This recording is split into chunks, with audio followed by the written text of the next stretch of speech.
من المصلين من الموحدين.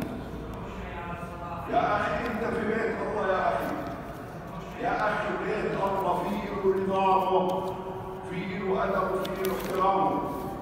لا يحق لك رفع الصوت في بيت الله، لا يجوز لك أن ترفع صوتك في بيت الله. والله العظيم نحن بحاجة إلى الأدب مع الخالق الديان. إذا كان للملوك وللزعماء والعظماء بالبروتوكولات كما يسموها في الدخول وفي الخروج وفي اللقاء وفي الاستقبال وفي الوداع، كذلك أنت في بيت الله في لك آداب يا أخي. رفع الصوت في المسجد لا يجوز أي حال من الأحوال.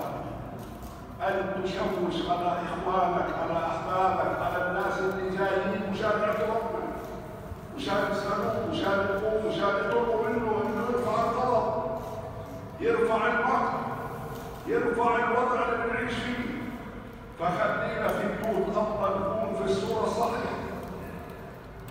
فسامحونا، وهذا الكلام ليس في هذا المسجد فحسب، بل في معظم المساجد، وهذا أمر لا يليق بك أيها المسلم، أيها الطائع، أيها الصائم. لنتأدب مع الله في بيته، لنخفض الصوت في بيوت الله ما أمكن إلا ذلك سبيلا. حديثنا إليكم قصة جميلة وقصيرة ويسيرة يرويها لنا ابن الجوزي رحمه الله تعالى، وهو يشبه لنا هذا الشهر بأحد الأنبياء عليهم أزكى الصلاة وأتم السلام.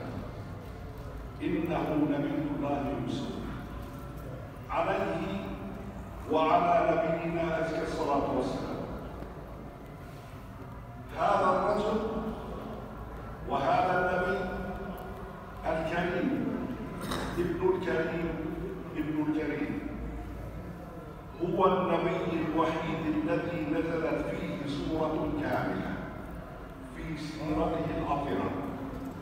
ومثل ما بنقول من الألف إلى الياء، اسمعوا سيدنا ابن الجوزي كيف شبه لنا هذا الشهر الكريم وهذا الوافد وهذا الزائر الحبيب على القلوب يا جماعة. والله كل دقيقة وكل ثانية وكل ساعة وكل يوم بمر ما بعد يوم القيامة.